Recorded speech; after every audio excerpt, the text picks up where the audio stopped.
5 seconds.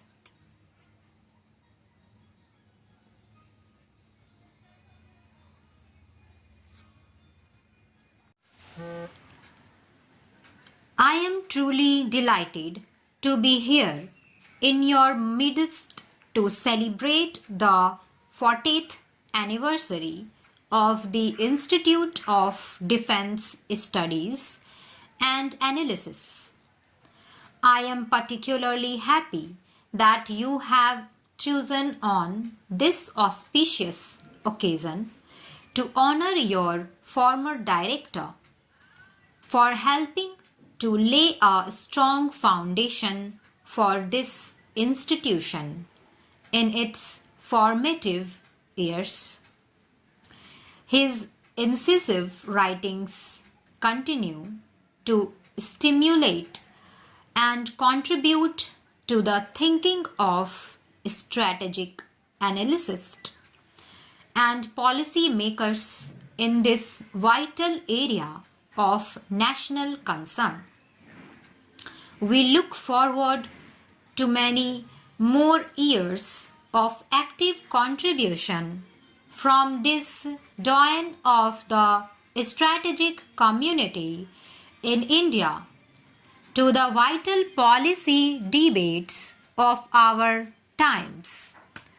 Over the years, he has pointed out in his writings the importance of making strategic choices that affect our national security and well-being by careful weighing of costs and benefits without getting trapped in black and white views of the world, ignoring the shades in between in which the real world manifests itself.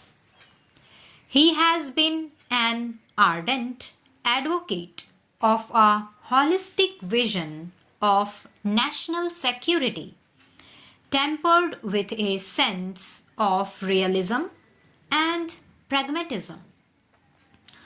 Let me therefore suggest that, in keeping with our known principle on the need for long-term planning, we use this anniversary celebration on strategic policy planning in general and on IDSA's contributions to this process in particular.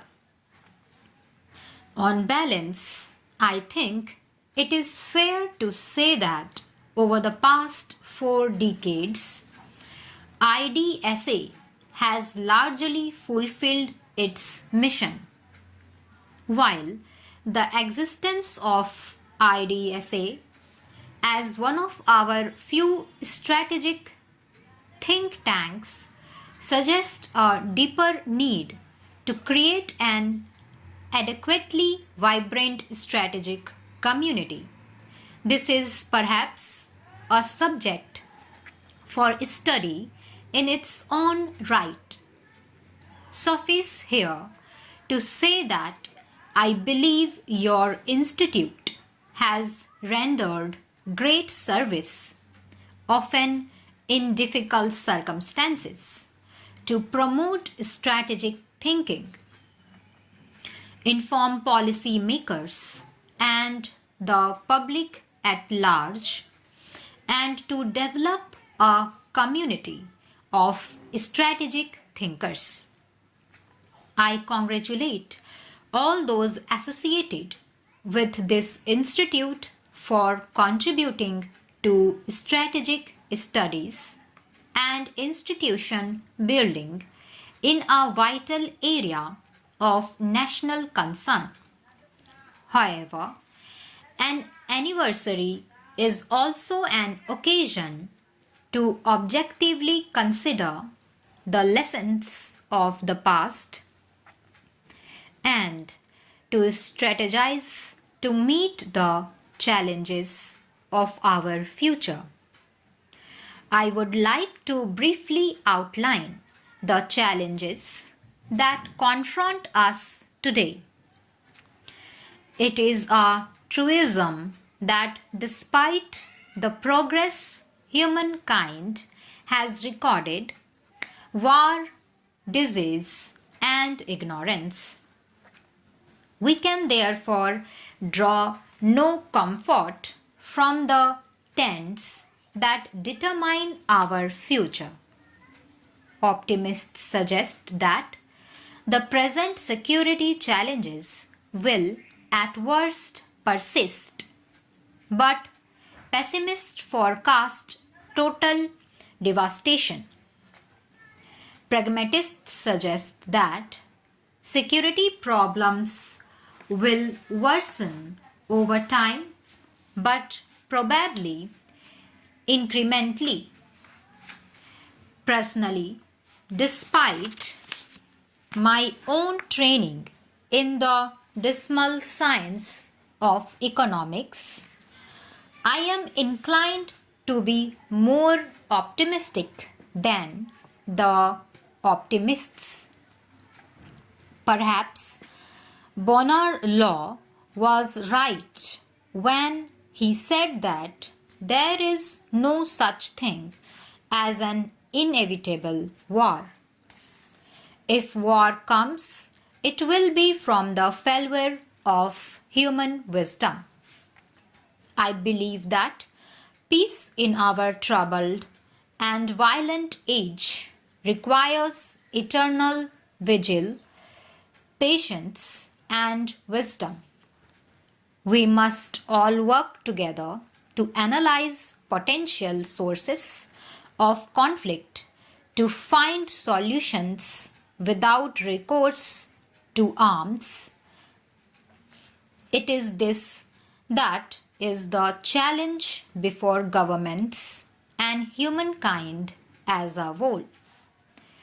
It is in this context that centers of research and think tanks derive their importance. Policy making in most countries is often reactive. Governments are driven by deadlines and events, and once an event occurs, it is a bit late to plan for it.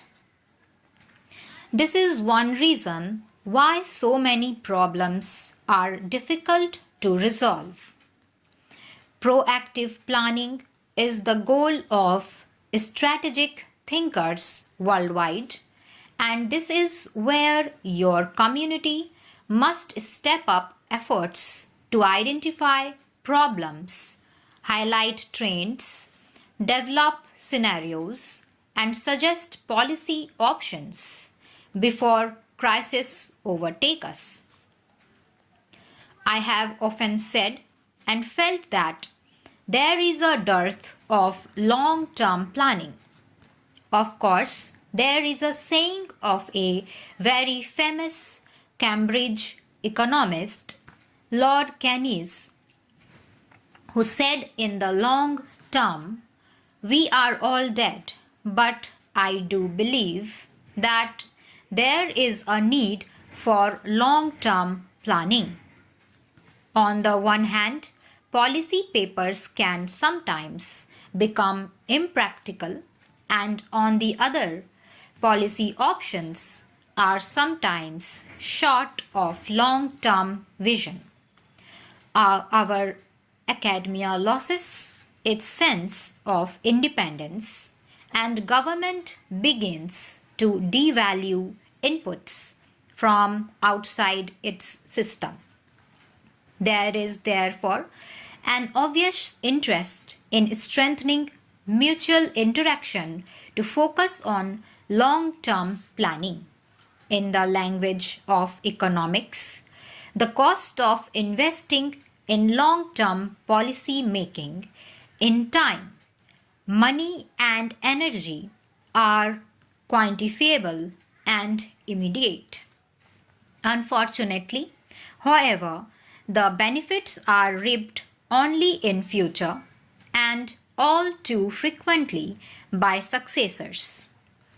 These benefits are also hard to quantify since a crisis averted does not register on the popular consciousness.